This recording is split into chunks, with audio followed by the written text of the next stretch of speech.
Welcome to the B2B Breakthrough Podcast. I'm your host, Sierra Cristo. First, take out the mindset of perfection. I would have black out, I swear. Every time I go up there, I don't even know what happened. I don't even know what I said. So it's taking away of like, oh, I could or should have done that. Sure, reflect on the changes, move on. You cannot go back to that moment. 2 is do everything in your power to get the judge's contact information or ask if they'd be willing to share feedback or meet you after. Or if they have that one ask, let's say if you want a strategic contact, you're struggling with something, would they be willing to help you with one thing? Not 10 things, not a slew of overwhelm. It is one specific ask. And you'd be surprised how many are open to just helping with one simple ask because you are clear and concise. And then the third is asking for feedback from the competition. If you can't get it from the judges, ask the organizer, was there in any way any feedback shared? How can I improve? Because an opportunity to pitch is never one wasted. And that happens from asking for the contact info, asking for the feedback.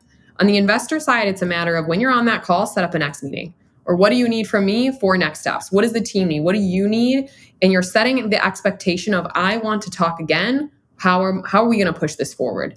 And those seem very simple, but you'd be surprised how many people forget about them.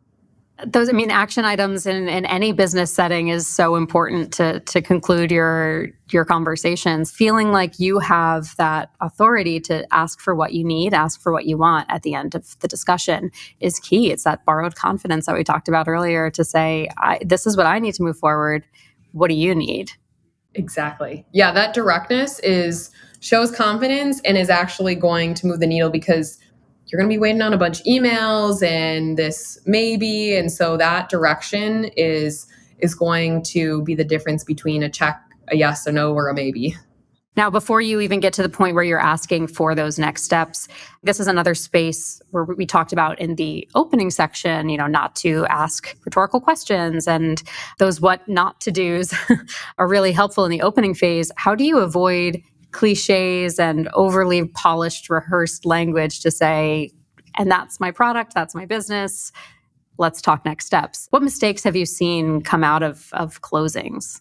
It's okay to be rehearsed, but it's a matter of that. We talked about making sure like everything sounds perfect. That's okay that it's not, or that you fumble or you stutter. Like we're humans, and that's okay.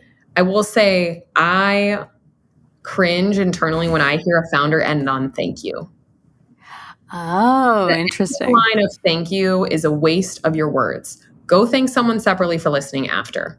Ending on a branded one-liner of join X company to insert something specific or something actionable, and you put your tone of voice down to showcase I'm done speaking.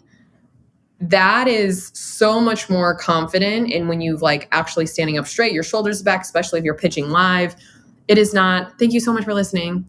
It's like, okay, you're welcome. It's give me something powerful branded and that your stuff, and I'm going to leave with a different feeling at the end of your pitch.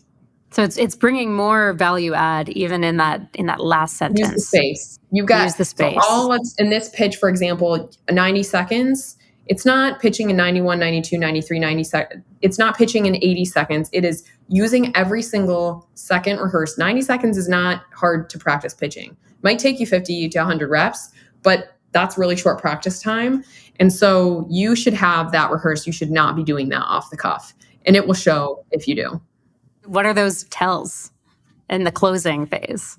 Getting caught off at the 90-second mark, hearing the timer go off, not even getting through the last bit of information like their ask or something specific about the company because they took too long on other parts and were distracted or not well rehearsed that you're like, wait, I feel like I missed out on half of the detail.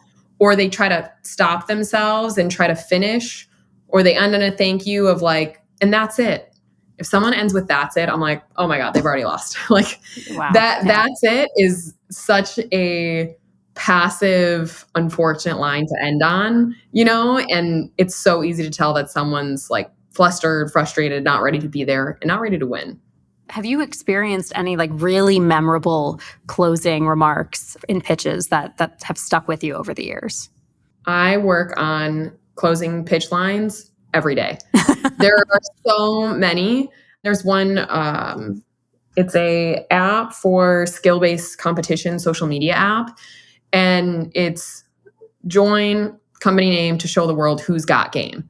And it's a play on the company name. It's a play on what they're doing. And it's super short. Doesn't have to be anything crazy. That's the only moment I say you could do something a little cliche and memorable, but it's going to be that short. But I help founders craft them every single day. And I'm seeing more bad than good because they want to do this brain dump of like this full paragraph of this is what I do. But the goal is not to give everything away. I'm going to leave you with something so sharp and curious that you're going to want more from me when this is over.